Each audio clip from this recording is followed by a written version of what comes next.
Alors, bonjour, Monsieur Yao Ameyedo. Est-ce que je prononce bien?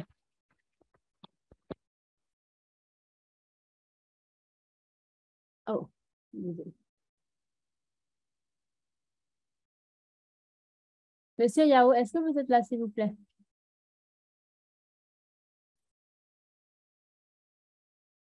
Moi, je vais plus le prendre pour un oui. Alors, il semblerait que nous allons faire cette session à deux. Sans perdre plus de temps, je vais donc lancer. Je m'appelle Magaline Bono Samba. Je suis la présidente du SIG de l'Online Safety de l'Internet Society. Alors, SIG, c'est un acronyme qui tient pour Special Interest Group, qui signifie donc en français groupement d'intérêts spéciaux. Et l'Internet Society, c'est une association américaine qui existe depuis environ 150 ans et qui combat pour créer un Internet plus grand, plus fort et beaucoup plus puissant. Au sein de cette association, il y a donc différents groupes de travail, parmi lesquels celui sur la sécurité en ligne, aussi appelé Online Safety SIG. Et je suis donc la présidente de ce groupement en ligne. Dans le cadre de l'Africa Digital Steel Conference, je vais présenter une session sur comment éviter de se faire voler ses données numériques par hameçonnage. L'hameçonnage, c'est un phénomène qui est aussi appelé phishing en anglais. Et grosso modo, ça consiste à recevoir un email qui vous incite à cliquer sur un lien.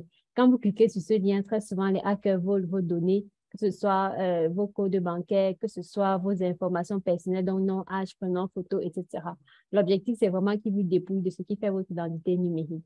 Et pendant les 15 minutes qui suivent, nous allons voir exactement comment nous protéger contre ce phénomène.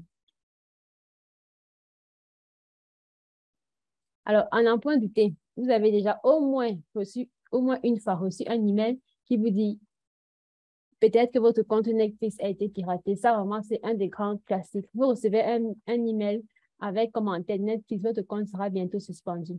Bien évidemment, quand vous ouvrez l'email, qu'est-ce que vous voyez? Vous tombez face à un message qui vous met la pression, qui vous dit que non, dans quelques jours, votre compte sera suspendu, que votre compte peut-être même est déjà refroidi ou paralysé, ou alors que si vous n'effectuez pas rapidement une mise à jour de vos informations de paiement, vous risquez d'être à jamais banni de la plateforme de streaming. Très souvent, c'est un piège. Et plus tard, dans cette présentation, nous allons voir comment exactement détecter les vrais messages des faux messages. Un autre cas classique, c'est la demande d'emploi. C'est quand vous recevez un email ou même parfois un SMS où on vous explique que vous avez été retenu pour travailler à Apple en tant que responsable régional, ou alors vous avez été recruté à Microsoft, ou alors vous proposez un job qui vous permet de gagner 25, 50 000 francs CFA par jour à temps partiel, s'il vous plaît. Et très souvent, avant de prendre position, on vous demande d'envoyer d'autres éléments. On va d'abord commencer par des données basiques, comme par exemple la photo 4x4. On va vous demander d'envoyer un CV. Et là, très souvent, on va glisser en bas pour vous expliquer que oui, le poste est à l'étranger, oui, l'entreprise prend en charge votre billet d'avion, votre hébergement, vous offre peut-être une voiture de fonction et des employés. Cependant, il faut absolument que vous acquittiez des frais de visa. Et attention, s'il vous plaît, les frais de visa ne se payent pas à l'ambassade, mais les frais de visa doivent être payés par versement dans un compte bancaire ou alors par un lien de paiement Visa ou Mastercard. Encore une fois, c'est vraiment très souvent du faux. Bien évidemment, on a le classique, le prince nigérien qui a un compte bancaire avec 50 000, 100 000 USD dollars et qui a désespérément besoin qui a l'âme d'un bon samaritain et qui a donc désespérément besoin d'une personne avec qui il peut partager sa fortune. On a aussi la riche bourgeoisie américaine ou française qui est déjà sur son lit de mort et qui n'a pas d'héritier. Donc vraiment, ce sont des grands classiques. Et là, j'ai juste pris quelques exemples. Bien évidemment, à côté de ça, on a les messages émis soi-disant par Gmail ou Microsoft. Là, on vous demande de rapidement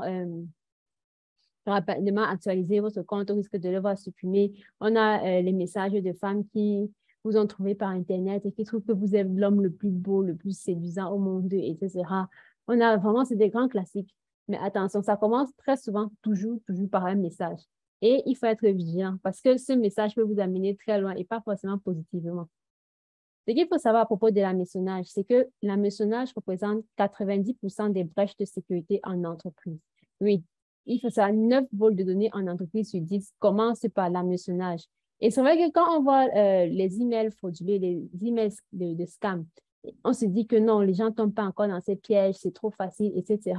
Mais comme mes parents ont tendance à le dire, c'est dans les plus vieilles mamies qui ont fait les meilleurs sous.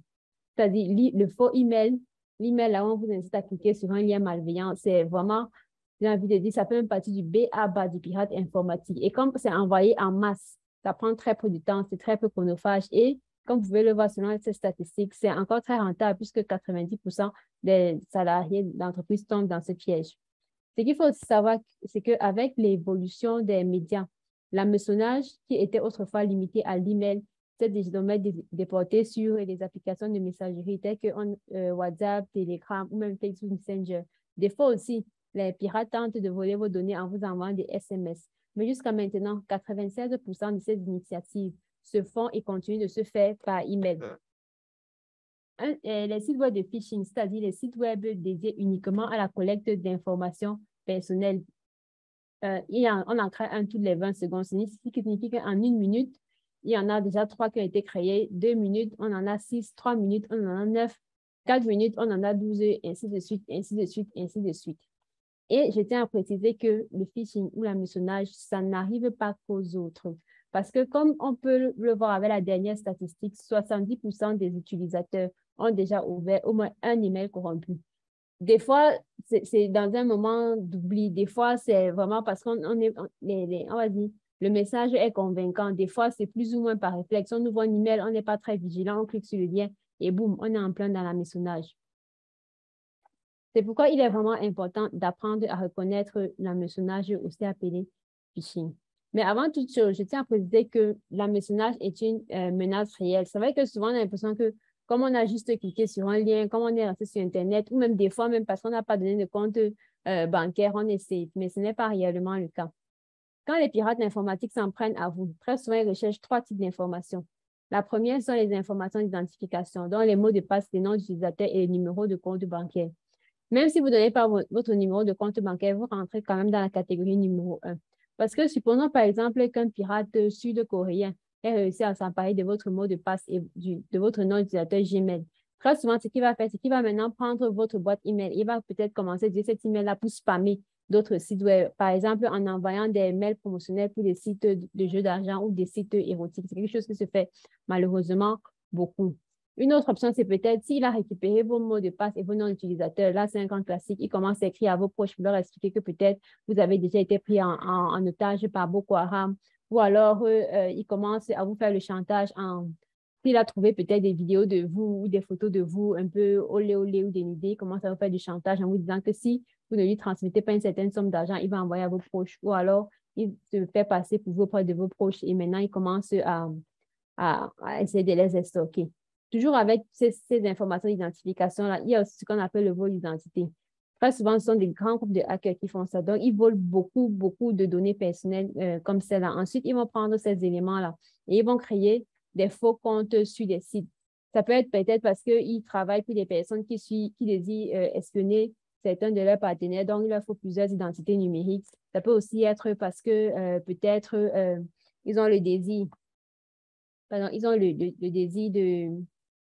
le désir d'alimenter aussi certains forums, surtout les forums de discussion, les forums de rencontres, les forums érotiques. Il y a vraiment cette industrie-là, l'industrie de la rencontre, même l'industrie du divertissement adulte, c'est un très, très, très, très grand consommateur d'informations et d'identification. Donc, plus eux, ils ont de données à propos de personnes qui peuvent mettre comme étant membres de leur portail, ou alors on peut prendre la photo pour mettre sur, en tant que nos membres disent ceci, plus ça les avantage. Le deuxième élément que les hackers le deuxième élément qui intéresse très souvent les hackers sont les données personnelles. Les données personnelles sont les éléments comme le nom, l'adresse et l'adresse électronique. Bien évidemment, c'est quelques exemples. Ça va largement au-dessus de cela. Dans les données personnelles, on peut aussi mettre des éléments comme le CV. On peut aussi mettre des éléments comme les photos. On peut mettre des éléments comme les vidéos. On peut mettre d'autres éléments comme par exemple même votre lieu de résidence, vos habitudes, l'endroit où vous travaillez. En fait, tout ce qui vous rend unique dans la catégorie de données personnelles. Et encore une fois, ces données personnelles, les hackers les prennent et les utilisent pour créer de fausses identités qui vont par la suite soit monnayer, soit utilisées pour stalker les gens qui vous connaissent réellement. Et le troisième élément, c'est les données médicales. Les données médicales, c'est plus s'intéresser au traitement et aux demandes d'indemnisation. C'est vrai que dans les pays africains, comme par exemple le Cameroun et le Bénin, l'assurance maladie n'est pas, on va dire, la plus opérationnelle. Donc, ce n'est pas forcément, déjà très peu de personnes ont une assurance maladie. Même quand il y a une assurance maladie pour se faire rembourser, etc., ce n'est pas encore beaucoup en présentiel. Il faut aller à l'agence, il faut donner les factures, etc. Donc, ce n'est pas très facile de voler. En revanche, dans les pays plus développés, comme par exemple les États-Unis, le Canada ou même la France, les indemnisations médicales peuvent coûter extrêmement cher. Et des fois, vous pouvez avoir des personnes qui travaillent, qui ont même de bons revenus, mais qui n'ont pas les moyens de s'acheter une assurance maladie de façon légale. Donc, ces hackers-là, quand eux, ils s'accaparent des données médicales d'une personne, ce qu'ils vont faire très souvent, c'est les revendre à une personne qui peut-être a moins de moyens, mais qui a aussi des besoins médicaux élevés. Ou alors, ils vont tranquillement détourner la prime perçue par l'assurance maladie pour eux-mêmes. Maintenant, ce qu'il faut savoir pour prendre conscience de l'ampleur, je vais vous donner un simple exemple. Le traitement du VIH-Sida. Ici au Cameroun, par exemple, c'est subventionné, c'est-à-dire que les personnes séropositives n'ont pas à payer. Tout leur est donné gratuitement. Les antirétroviraux sont absolument gratuits. Mais si vous prenez un pays comme les États-Unis, l'assurance maladie, d'abord, beaucoup d'entre elles ne prennent pas en charge les maladies chroniques, le VIH-Sida en faisant partie. Et celles qui le prennent pour acheter les médicaments, ça coûte extrêmement cher. Un séropositif peut facilement dépenser, en fonction de l'État où il habite, entre 3 000 et 5 000, voire même souvent 12 000 $ si on ajoute d'autres examens pour notamment mesurer le taux de lymphocytes, etc. Donc, vous voyez que 3 000 à 12 000 $ par mois de remboursement, c'est beaucoup. Imaginez un peu le hacker qui réussit à détourner ces informations et maintenant commencer à percevoir. Désolé. Commencer à percevoir.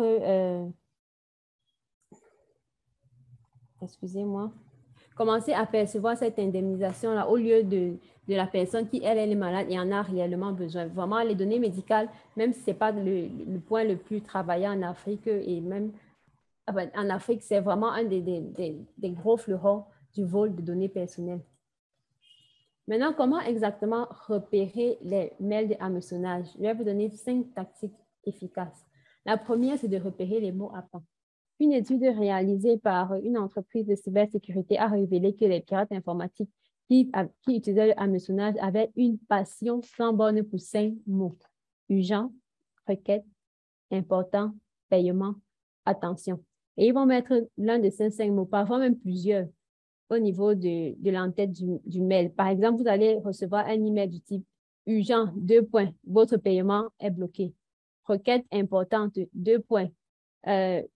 Suspension à venir de votre compte Netflix. Ou alors, important, paiement bloqué à votre banque, quelque chose comme ça. Donc, dans les titres, quand vous voyez déjà un email qui a un de ces 5 mots, à savoir urgent, requête, important, paiement, attention, il faut prendre un peu de recul. Ne cédez pas à la panique parce que justement, c'est ce que ces personnes veulent quand elles utilisent des mots aussi forts. Le deuxième point qu'il faut absolument regarder, c'est la source.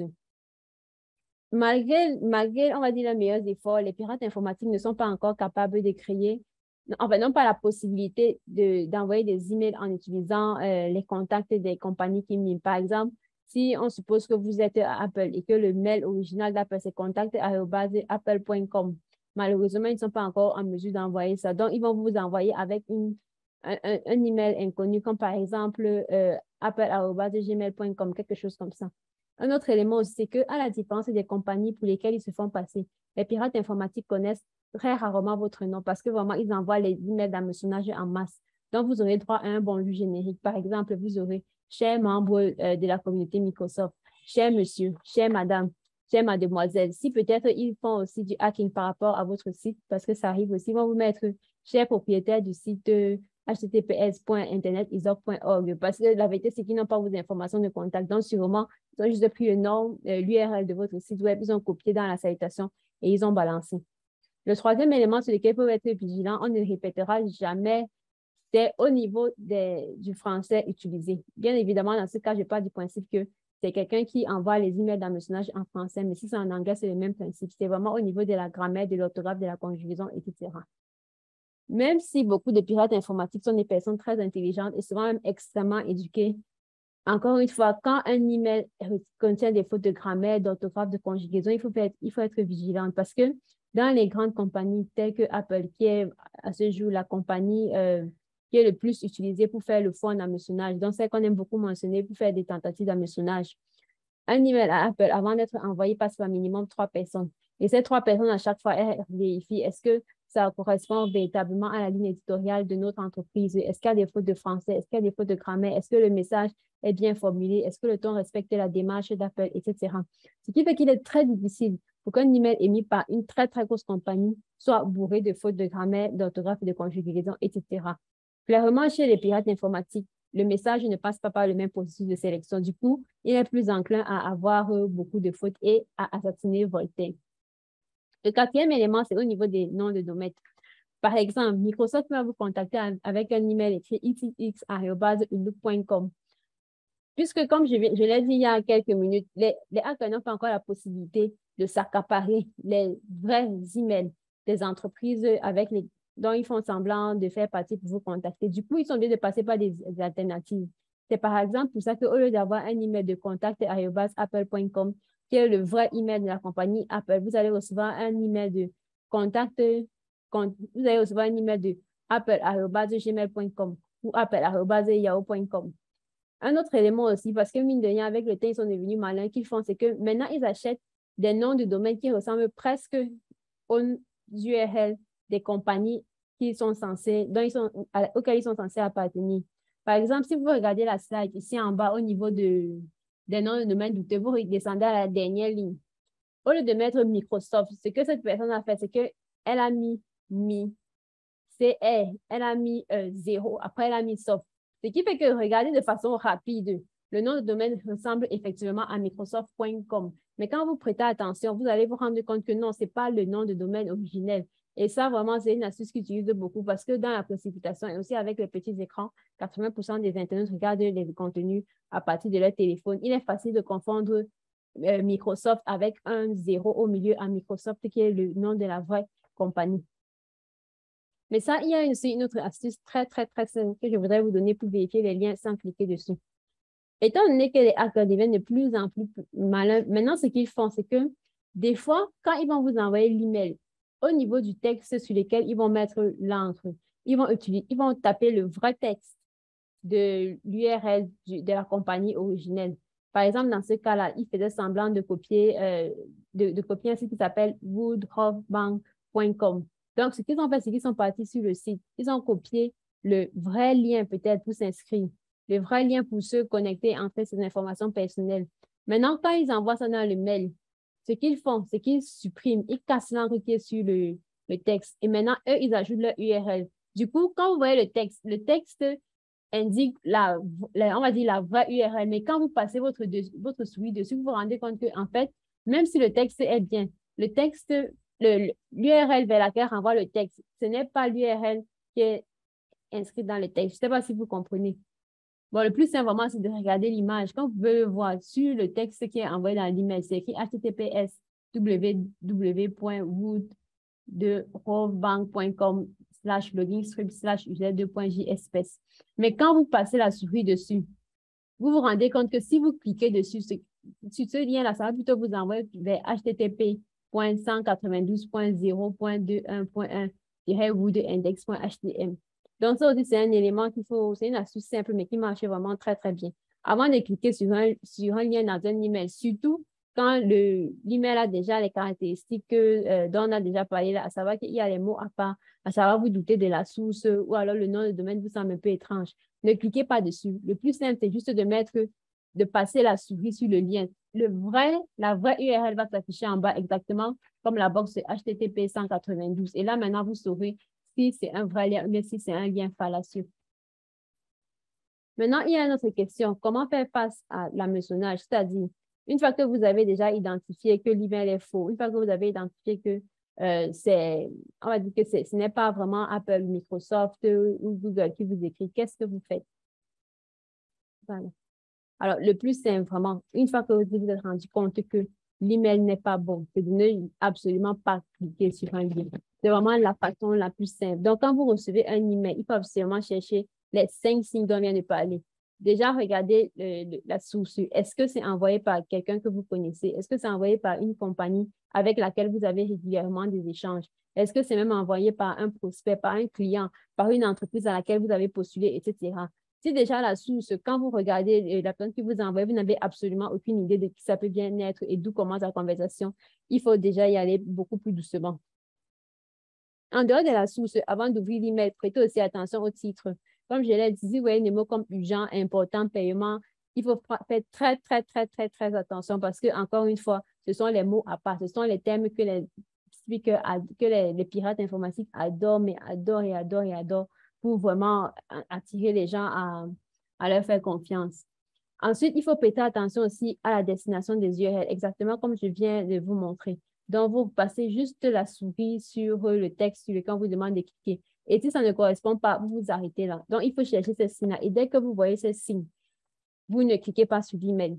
Si vraiment vous avez de très gros doutes, le plus simple, c'est que vous ouvrez votre navigateur, vous ouvrez un autre onglet, vous partez sur le site officiel de la compagnie. Sur ce site-là, il y a systématiquement les numéros de téléphone et aussi les contacts de support client. Vous leur écrivez pour leur demander si vous avez un litige avec eux ou bien si vous envoyez un document. Si on reprend peut-être le cas de notre email présent à la page numéro 1, là où Netflix vous apprend, entre guillemets, que votre compte est censé être sur le point d'être suspendu. Vous vous rendez donc sur le site officiel de Netflix, vous contactez le service client et vous leur envoyez un email du type « Je m'appelle Magali Bono Samba, cliente numéro tant, et j'ai reçu un email m'informant que mon compte sera bientôt suspendu. Je voudrais m'assurer de la légitimité de cette information. » Et vous restez tranquille. Toutes les compagnies, généralement, reviennent vers vous en 48 heures. 48 heures, ce n'est pas beaucoup, surtout au vu du risque que vous prenez en donnant potentiellement vos informations personnelles à quelqu'un d'autre. Et vraiment, j'insiste dessus. Ne cliquez pas sur les liens, même si le lien vous dit « Ouvrez votre espace personnel ». Non, ne cliquez sur aucun lien. Si vous désirez ouvrir une page, que ce soit une page qui envoie vers la compagnie, que ce soit une page qui envoie autre part, vous ouvrez un autre onglet ou bien vous ouvrez une autre fenêtre et vous commencez de façon 100% indépendante votre navigation dans cet espace-là. Maintenant, il y a un autre point, c'est qu'il ne faut pas se fier au certificat SSL. Le certificat SSL, c'est ce qui donne dans l'URL le cycle HTTPS. Parce que pendant très longtemps, on expliquait aux gens que, en fait, quand une URL a le cycle HTTPS, ça veut dire qu'elle est sécurisée, ça veut dire que vous ne risquez rien dessus. Je souhaiterais nuancer cet élément. En fait, quand un site web a une URL qui commence par HTTPS, ce que ça signifie, c'est que si vous entrez vos données personnelles sur ce site, d'autres personnes extérieures à la gestion du site ne pourront pas y avoir accès. Or, ce qui se passe en hameçonnage, c'est que les pirates créent des faux sites miroirs. Donc, même si le site a HTTPS, en fait, au moment où vous entrez vos informations là, vous les donnez aux pirates informatiques. La seule différence, c'est que des personnes autres que les pirates informatiques ne peuvent pas s'accaparer de vos données. Mais un site de hameçonnage qui a un certificat SSL, pour vous, c'est absolument le même résultat. Ce qui se passe, c'est que les pirates informatiques qui ont créé ce site en possèdent.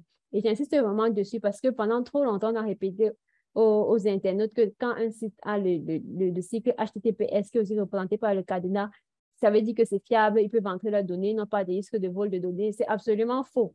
Comme le prouve une statistique récente, 49,4% des sites de hameçonnage en possèdent. Acheter un certificat SSL, c'est rien.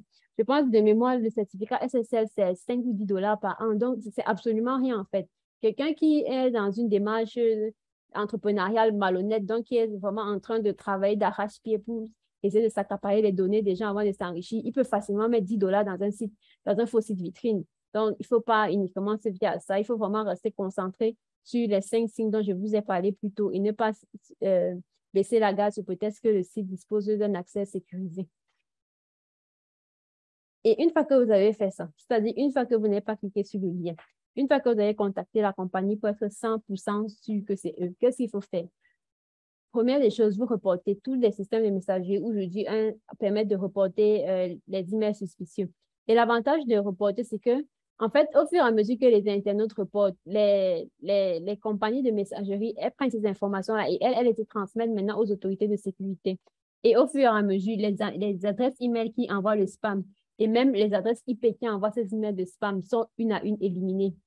Ce qu'il faut savoir, c'est que il y a ce qu'on appelle sur Internet le shadow ban.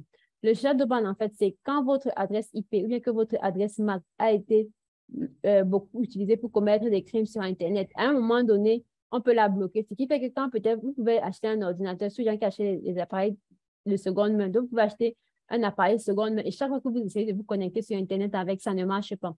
Vous amenez chez le technicien vous dit non, ça marche bien. Peut-être même il démonte, il fait un diagnostic complet, il change même toutes les pièces. Mais dès que vous essayez de vous connecter à Internet, ça ne marche pas. Et l'unique raison pour laquelle ça ne marche pas, c'est parce que l'adresse MAC a été shadow banned, c'est-à-dire que c'est un ordinateur qui ne peut plus se connecter à Internet parce que pendant trop longtemps, les pirates informatiques l'ont utilisé pour commettre des méfaits. Et parce qu'on a beaucoup reporté des méfaits qui étaient donc originaires de cette machine MAC, de cette machine avec une adresse MAC. L'adresse MAC a été bannie du réseau Internet et ne peut donc plus y accéder. C'est pourquoi même si à votre échelle, ça vous semble, entre parenthèses, plus ou moins insignifiant ou inefficace, il faut vraiment prendre le temps de reporter parce que c'est uniquement grâce au report que les systèmes de messagerie peuvent transmettre les informations aux autorités compétentes qui peuvent ensuite bloquer les différentes machines ou même parfois même démanteler des réseaux entiers de pirates informatiques. Le deuxième point, c'est de bloquer. Si vous n'avez même pas ouvert l'email, c'est même tant mieux. Donc, vous cochez juste, vous mettez bloqué, vous bloquez l'expéditeur. Il faut vraiment arrêter tout type de communication. J'ai envie de dire, toute relation n'est pas bonne à avoir, surtout sur Internet. Vous n'êtes pas obligé de parler avec les gens, d'échanger avec les gens. Ce n'est même pas la peine de leur répondre pour les insulter, pour dire, je sais ce que tu fais, le vol n'est pas bien, etc. Ils savent déjà tout ça. Ils savent déjà qu'ils enfreignent la loi. Ils savent déjà que c'est immoral, que c'est amoral, que c'est illégal. Ils savent déjà tout ça. Vraiment, il n'y a pas d'insultes ou de messages que vous leur direz qu'ils ne savent pas. Donc, pour votre propre tranquillité d'esprit et aussi pour éviter encore de devenir la proie de ces personnes, dès que vous faites, vous reportez, vous bloquez. Et une fois que c'est fait, vous reportez le message, vous bloquez l'expéditeur et ensuite vous supprimez le mail. 3 étapes simples, faciles, qui vous préservent du hameçonnage. En revanche, il y a un point que sur lequel je voudrais finir, c'est et s'il est trop tard.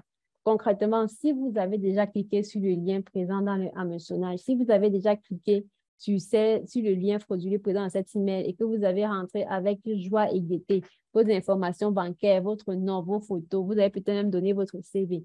Si vous avez déjà fait tout ça, qu'est-ce qu'il faut donc faire? Déjà, il faut repartir à zéro. Ça, vraiment, c'est le B à bas. Donc, si peut-être vous avez cru, si peut-être l'email vous s'est fait passer pour Facebook, donc vous avez dit qu'il était absolument temps de changer votre compte Facebook, que votre compte Facebook allait être suspendu, etc. Donc, il fallait vous loguer. Quand vous vous rendez compte que ce n'est pas ça, foncez immédiatement sur Facebook. Si c'est qu'il n'a pas encore eu le temps de revenir maintenant, lui, pour changer les identifiants de votre mot de passe, pour mettre ces nouveaux mots de passe, vous changez rapidement. Vraiment, vous changez rapidement. Quelle que soit la plateforme sur laquelle on vous a fait cette arnaque, que ce soit Facebook, que ce soit Gmail, que ce soit Netflix, il faut essayer de vous connecter parce que souvent même, ils ne changent pas immédiatement les mots de passe. Surtout quand ils utilisent l'adresse pour faire le spam et tout ça, ils laissent même. Donc, quand vous vous rendez compte que vous avez à un moment donné, vous êtes tombé dans le piège d'un hacker, vous repartez sur la plateforme en passant par un lien indépendant ou alors en passant par Google et donc par le site officiel et vous changez de mot de passe. Il faut vraiment repartir à zéro. Très souvent, le simple fait de changer de mot de passe, ça leur bloque l'accès et vous reprenez le contrôle sur votre plateforme. Le deuxième point, c'est de contacter immédiatement les agences. Et par agence, je vais dire les agences qui interviennent dans le processus, donc les banques, les opérateurs mobiles, les réseaux sociaux, etc. Ils ont tous une adresse email ou même un numéro de téléphone. Vous pouvez leur écrire si vous pensez que quelqu'un s'est accaparé de vos données. Et il y a un point sur lequel je voudrais insister, c'est que ça, c'est un élément qu'il faut vraiment faire. Le point numéro 2, si on a pris votre adresse email, donc si peut-être, supposons que quelqu'un ait réussi à voler l'identité de votre compte Gmail, ça veut dire que techniquement, votre compte Gmail n'est pas lié à votre banque. Mais le fait que dans votre compte Gmail, il y a peut-être les emails de votre banque, il y a les emails de votre, je sais pas, de votre mobile money, il y a les emails des sites sur lesquels vous êtes et tout ça. Des fois, ils envoient beaucoup de... Surtout quand vous venez de créer un compte, on vous envoie un email de confirmation, etc. La personne peut se faire passer pour vous, aller sur ces plateformes-là et dire, j'ai oublié mon mot de passe. On va renvoyer un nouvel email pour créer un nouveau mot de passe à votre adresse Gmail qui a été piratée. Et maintenant, lui, il pourra prendre la main sur ces plateformes. Donc, vraiment, quand quelqu'un prend contrôle de votre email, il faut absolument contacter toutes les agences, absolument toutes. Et maintenant, le dernier point, si vous avez été victime d'usurpation d'identité ou bien d'arnaque bancaire, ou même, j'ai oublié de ce point d'escroquerie, c'est-à-dire quelqu'un a volé vos données, vous fait chanter. Ce qu'il faut faire, c'est contacter la police.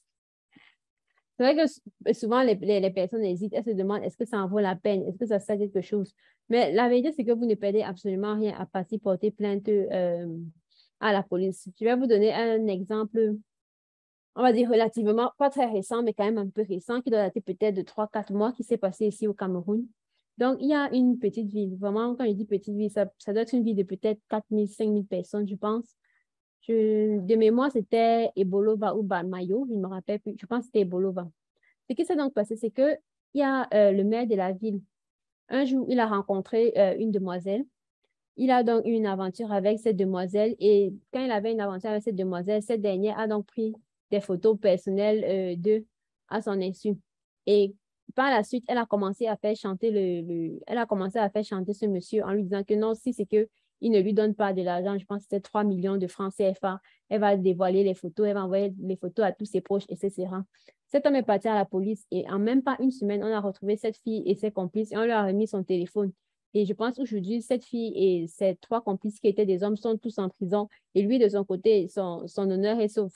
Donc, souvent, quand vous êtes victime d'agression en ligne, je comprends qu'il peut être un peu, on va dire, un peu gênant d'arriver à la police et d'expliquer que quelqu'un a peut-être piraté votre compte et que maintenant, il a des photos de vous où vous êtes peut-être, on va dire, nu, dévêtu, ou alors il vous a poussé à poser certains actes que vous ne feriez pas en public devant une caméra. Il y a souvent une part de honte. Mais la vérité, c'est que la honte, elle est du côté du criminel, elle n'est pas de votre côté. Donc, il ne faut pas laisser ce sentiment-là vous empêcher d'aller vers la police parce que si vous faites beaucoup de chantage en vous disant des éléments comme par exemple ne pas te rendre à la police, c'est parce que dans le fond, ceux qui ont réellement à perdre dans cette histoire-là, ce sont les criminels, ce n'est pas les victimes. C'est pour ça qu'ils vous font du chantage en vous disant si vous partez si vous partez vous plaindre, si vous partez vous plaindre, je vais dévoiler vos photos. Si vous partez ceci, je vais vous faire du chantage. Parce qu'ils savent bien qu'en fait, dans cette histoire-là, c'est eux. C'est eux qui sont les plus susceptibles de perdre si vous partez vous plaindre à la police. Donc, vraiment, il ne faut pas hésiter. Il faut mettre de côté ces appréhensions envers la police et quand même partir les voir. Ça ne marche pas à tous les coups, mais des fois aussi, ça peut marcher. Ah, et maintenant, sur cette note de fin, je voudrais rapidement me présenter car je ne l'ai pas fait au début. Alors, je m'appelle Magali Bono Samba. Étant donné que mon laptop n'a pas de photo, je n'ai pas pu partager ma vidéo, mais vous pouvez voir ma photo sur la droite. Je suis donc titulaire à la base d'un master en biologie moléculaire et je suis actuellement en train de faire un MBA à la Fondation internationale des administrations au Brésil. Et j'ai environ 8 ans d'expérience professionnelle. J'ai travaillé dans la recherche et développement, la production cosmétique, l'éducation alternative pour les enfants. Et depuis 2018, je suis dans le secteur du marketing digital en tant que rédactrice web. Et si je parle aujourd'hui, c'est en tant que présidente du SCG Online Safety de l'Internet Society. Donc, je pense que c'est à peu près tout ce qu'il y a à savoir sur moi. Et maintenant, on va donc finir par une petite présentation de ce qu'est l'Internet Society et surtout le SCG Online Safety. L'Internet Society est une association américaine qui a été créée il y a environ 150 ans. Et la mission de l'Internet Society, c'est vraiment de créer un Internet plus grand, plus fort et beaucoup plus sécuritaire pour tous les utilisateurs. Au sein de l'Internet Society, il y a différents éléments. Il y a les chapitres qui opèrent généralement par pays, comme par exemple, on va avoir le chapitre Cameroun, le chapitre Nigeria, le chapitre Belgique, le chapitre États-Unis, le chapitre Inde, etc. On a aussi les groupements d'intérêts spéciaux comme celui que je dirige et comme le nom l'indique, eux, ils sont vraiment axés sur les thèmes. Donc, par exemple, vous aurez un thème comme le mien sur la sécurité en ligne, vous aurez un autre sur l'accessibilité, vous aurez un autre sur les jeunes, etc. Et l'Internet Society, comment exactement l'Internet Society réalise sa mission qui est donc de sécuriser et de renforcer l'Internet?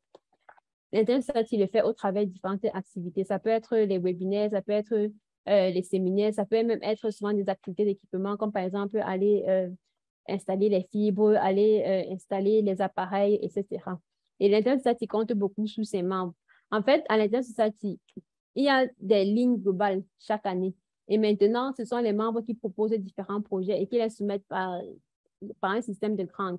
Il y a les small grants. Les small grants, c'est vous envoyez un projet et on vous donne, je pense, 3 500 $ pour le réaliser. Et maintenant, on a les big grants. Les big grants, ça va jusqu'à 50 000 $ réalisables sur 2 ans, pendant que les small grants, c'est 3 500 $ et vous devez avoir effectué en 6 mois maximum. Donc, c'est plus ou moins grâce à ce système-là que l'Internet Society est parvenu à s'implémenter et à mener des actions dans environ 185 pays, dans 125 pays. Donc, si jamais vous êtes intéressé par la question de la sécurité en ligne ou même tout simplement que vous avez envie vraiment de construire un Internet plus fort, je vous invite à rejoindre l'Ethno Society. Vous pouvez m'envoyer un email à onlinesafety@isaaccommunity.org ou alors même c'est extrêmement simple, vous rendez sur le site web https www.nsociety.org et là, vous cliquez sur devenir un membre. Vous allez vous inscrire. L'inscription prend à peine 2 minutes. Ensuite, vous choisissez votre chapitre ou bien vous choisissez vos SIG. Une fois que vous êtes membre du chapitre ou du SIG, vous aurez accès à toutes les fonctionnalités et à tous les avantages de l'Internet Society.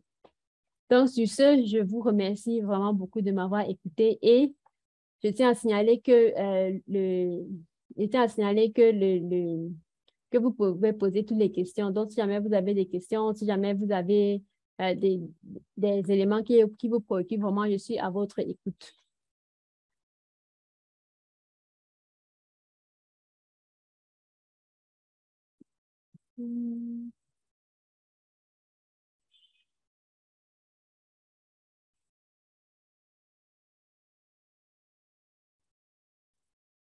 Je voudrais savoir, est-ce que par hasard, Isaac Hachempo aurait des questions?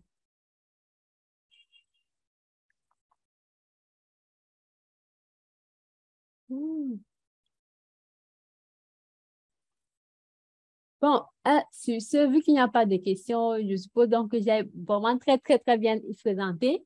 Et si jamais par la suite, vous avez encore d'autres questions, que ce soit concernant la mentionnage, que ce soit même la sécurité en ligne, vraiment, je vous invite à m'écrire à l'adresse qui s'affiche actuellement, à savoir online-safety@isoccommunity.org. Sur ce, passez une très bonne soirée et profitez pleinement des autres sessions de l'Africa Digital Skill Conference.